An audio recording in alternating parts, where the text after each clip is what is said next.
Le mental, l'ego, est-ce une entrave à notre éveil spirituel ou un outil puissant justement d'éveil spirituel? Là est la question. Dans cette vidéo, on va remettre en question tous les préjugés qu'on peut avoir sur l'ego pour que tu puisses avoir une meilleure connaissance de l'ego et t'éveiller spirituellement.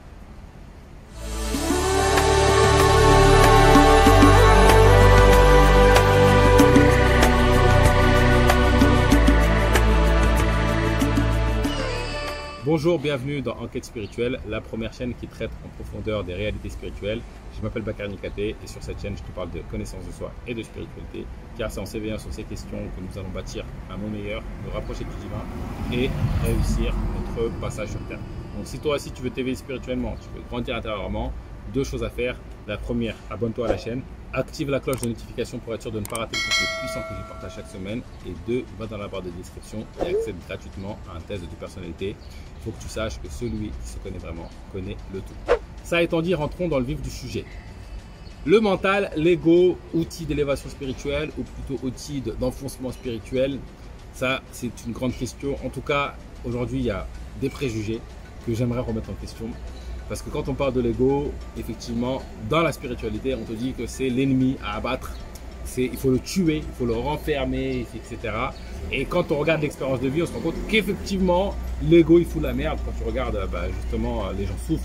C'est par rapport à l'ego, hein. C'est par rapport à le masque de l'ego. Les gens se battent. C'est par rapport à l'ego. Les gens se déchirent, font concurrence, font la guerre. C'est par rapport au masque de l'ego. Ça, c'est sûr et certain. Mais moi, j'ai un problème avec ça. J'ai un problème avec ça. Si l'ego était autant la merde, pourquoi Dieu, le tout, le crée? Et pourquoi il nous en fait don? Explique-moi. Pourquoi, en fait? Juste pour nous embêter, nous enquiquiner? Je ne crois pas. Je ne crois pas qu'il va faire tout ça juste pour nous emmerder, juste pour nous enquiquiner. Il y a une richesse profonde derrière l'ego et c'est pour ça que nous en avons un. Le problème, c'est que ce qui se passe, en fait, quand on arrive sur Terre et quand on est des êtres qui n'avons pas d'ego développé. C'est-à-dire qu'on n'a pas ce mental. Alors le mental et l'ego, je l'associe. C'est peut-être plus profond que ça et plus riche que ça dans sa réalité. On va dire que c'est la même chose. Le mental, l'ego, c'est la même chose. Et le mental, c'est ce qui nous permet de prendre conscience des choses. C'est ce qui nous permet de poser des intentions. Et tu verras dans la suite de cette vidéo, ces deux critères vont être très importants pour comprendre le rôle crucial du mental dans le développement spirituel et dans la quête de la connaissance de soi et du tout. Et donc, pourquoi il ne faut pas tuer l'ego? Parce que effectivement, aujourd'hui, quand on regarde l'ego, on voit qu'il fout la merde. Mais est-ce qu'on pourrait prendre conscience des choses sans mental, sans ego? Et donc, le truc qu'il y a, c'est que quand on regarde l'histoire d'un enfant, il naît, il n'a pas de mental développé, il est instinctif, il agit émotionnellement. Et dès que tu vas le mettre, le mental va commencer à se développer, il va commencer à se construire des réalités, il va commencer à juger, à caractériser, à connaître, à identifier des choses et se faire une carte du monde. Et c'est quand il construit cette première carte du monde que ça fout la merde totale. Et on dit que la personnalité se fait à 7 ans, c'est parce qu'à 7 ans, tu commences à construire des grands jalons, des grandes cartes du monde auxquelles tu vas t'accrocher, auxquelles tu vas te... Et ça va créer tous tes schémas de souffrance. Et effectivement, l'ego, le mental est responsable de tous nos schémas de souffrance. Tous. Tous. Parce que si notre mental, justement, était éveillé, était conscient, ou si on n'en avait pas, c'est les deux fonctionnent. Si jamais demain tu m'enlèves le mental, eh ben, je ne souffre plus en fait. J'ai une douleur, 2 secondes après c'est fini, comme un enfant, comme un animal. Tu me tapes, alors c'est pas figé, hein, ils ont quand même une mémoire. Mais le mental, c'est ce qui nous permet d'avoir la mémoire. L'ego, c'est ce qui nous permet d'avoir la mémoire du présent, du passé, de conscientiser les choses, de poser des jugements, etc. etc. Et donc, si j'ai plus de mental, effectivement, je ne suis pas conscient de ce qui se passe, mais je ne souffre plus, j'ai plus tous ces souffrances. Pourquoi l'ego est important et pourquoi il est essentiel dans l'éveil spirituel?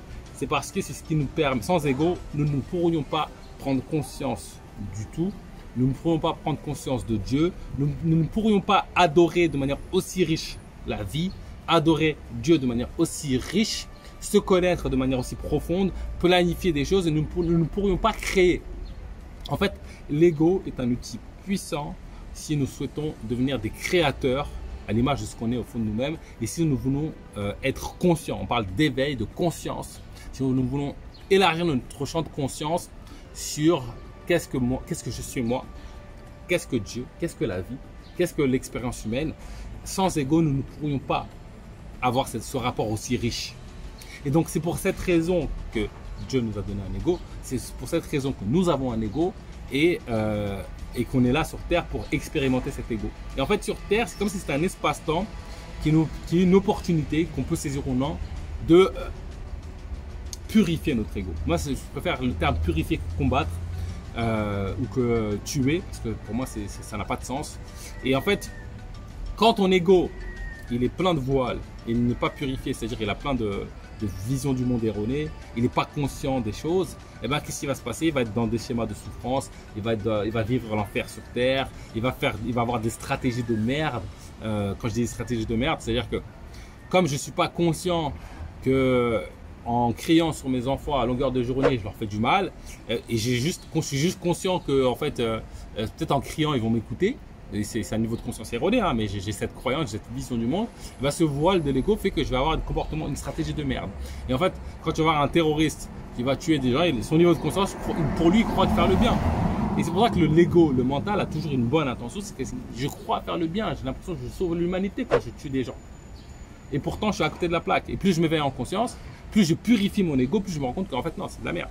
Je prends des stratégies plus nobles. En fait, ce qui se passe, c'est comme si, quand on est né sur Terre, Dieu, la vie, nous a donné une arme magnifique qui permet de créer, qui permet de conscientiser, qui est le mental, qui est l'ego. Mais on est dans cette maîtrise. C'est comme si cette arme, il faut que j'apprenne à la maîtriser, cette arme de création et de conscientisation. Et donc, on est de passage sur Terre pour apprendre à maîtriser ce mental, cet ego, à le maîtriser, à le purifier, pour qu'il rentre dans le sens de la vie, pour qu'il avance dans le sens de la vie. Et donc, le prix à payer pour devenir des créateurs, le prix à payer pour conscientiser encore plus Dieu, conscientiser encore plus la vie, parce qu'il y a des niveaux dessus. Hein. Ouais, vous croyez que ça va s'arrêter là ou quoi? C'est comme ça la vie. La vie est une infinité richesse. Mais pour avoir cette opportunité-là, eh ben, je dois apprendre à maîtriser cet ego. Donc, c'est comme toi, tu te donnes comme ça, tu dis vas-y. Alors, en vrai, on ne nous laisse pas, nous sommes accompagnés. Il y a des guides qui sont présents, il y a des êtres de lumière qui sont présents, il y a des anges qui sont présents, peu importe le nom que tu veux leur donner, on est dans un cadre sécurisé. Et donc, on nous donne ce mental, et pendant le temps qu'on le maîtrise, ben, on passe par des schémas de souffrance. C'est comme si, en fait, c'est cette maîtrise qui est compliquée. Ce que je veux dire là, c'est que l'ego pose problème uniquement quand il est voilé. Uniquement quand il n'est pas conscient de qui il est, uniquement quand il a une vision du monde erronée, qu'il n'est pas sur la vérité. Mais l'ego devient justement parfait quand il a atteint cet état d'éveil spirituel, dans cette complétude d'état de conscience, quand il est purifié de tous les voiles de l'ego, toutes les visions du monde erroné, quand il est conscient, quand il est éveillé. À partir du moment où il est éveillé, il est purifié. Et ben, qu'est-ce qui se passe? C'est que l'ego rentre dans le sens de la vie, les schémas de souffrance disparaissent tous, et ce mental que nous avons en plus nous permet justement, par le fait de poser son attention sur des objets, nous permet de créer des choses, nous permet de contempler la vie, nous permet d'adorer la vie, d'adorer Dieu, d'adorer l'univers, d'adorer le tout. Et sans ego, on pourrait le faire, mais de manière beaucoup moins riche. Il y a un grand maître, un grand guide spirituel qui m'a beaucoup inspiré dans mon cheminement spirituel. Il s'appelle Razali, l'imam Razali, qui disait que l'ego c'était comme, tu vois quand tu es dans un torero là, tu sais les cow-boys qui sont dans un taureau là, et avec un cheval là, ou avec un taureau, il va dans tous les sens et en fait, genre tu tiens 2 secondes. Et en fait, l'ego c'est un peu comme ça, le mental c'est un peu comme ça, c'est-à-dire que il va dans tous les sens, parce qu'il ne sait pas en fait, il a peur. D'ailleurs c'est ça, il a peur, et il a des envies, il a peur. Et toi tu arrives, l'essence, tu veux maîtriser ça. Et le temps de la maîtrise, ben, en fait tu fais ça comme le taureau. Mais le but c'est pas de tuer un taureau quand il monte sur un cheval ou un taureau, il ne veut pas tuer le taureau. Parce que si tu le tues, il n'y a plus d'expérience, tu vas nulle part, tu restes sur place. Le but justement c'est de l'éduquer. Et tu montes dessus, donc au début c'est compliqué, et si tu laisses faire le torero, il va t'amener dans le mur, c'est certain. Et dès que tu vas commencer à prendre cette maîtrise, tu vas instaurer cette confiance, tu vas apprendre à le maîtriser, cet ego, bah, tu vas pouvoir te promener avec ce taureau, tu vas pouvoir contempler la vie, tu vas pouvoir faire créer tes chemins de vie, tu vas pouvoir aller à droite, à gauche, vaquer à tes occupations. Et ben, c'est le même parallèle qu'il faut avoir avec l'ego. L'ego est un outil puissant d'éveil spirituel, de conscientisation d'éveil spirituel. Et en fait, à hauteur de sa puissance, eh ben, c'est ce qui nous fait autant de mal. Mais quand il est maîtrisé, le mal disparaît, il reste que la puissance de contemplation, la puissance de création. Et moi, ce que je crois, c'est que les anges aussi ont un ego. Les êtres qui sont plus éveillés que nous ont un ego. En fait, on va changer de terme parce que leur ego n'est plus voilé, il est complètement dévoilé. Et en fait, c'est des êtres qui sont conscients, c'est des êtres qui ont un niveau de conscience plus évolué, mais qui ont un ego qui ne fait plus obstacle à la vérité du tout, à la volonté du tout. C'est-à-dire que quand mon ego est purifié, ma volonté fusionne avec la volonté du tout. Et donc, je rentre forcément dans des actions de bien, je rentre forcément dans des actions justes, au juste milieu, parce que mon ego est clairvoyant de ce qui se passe, est conscient de qui il est conscient qu'il fait partie du tout, et ne s'identifie plus à rien, à quoi que ce soit en fait. Et donc, voilà le sens de l'ego. Il ne faut certainement pas le tuer. Ce que je dirais dans cette vidéo, c'est que l'ego, il faut le purifier. Et en le purifiant, tu deviens un meilleur créateur et tu deviens un meilleur adorateur de toi, de la vie, du divin. Et donc, pour ça, je trouve que c'est un bel outil, le mental, l'ego. Voilà, c'est tout pour aujourd'hui. Dis-moi en commentaire ce que tu en penses, si ça a réveillé des choses en toi, si ça t'a rappelé des choses que tu savais au fond de toi ou pas. Mets un pouce bleu, commente, partage la vidéo. S'il y a des consciences qui ont besoin d'entendre le message, partage. Le message doit toucher les cœurs, donc partage-le au maximum. Et sur ce, je te donne rendez-vous très prochainement pour du nouveau contenu autour de l'éveil spirituel.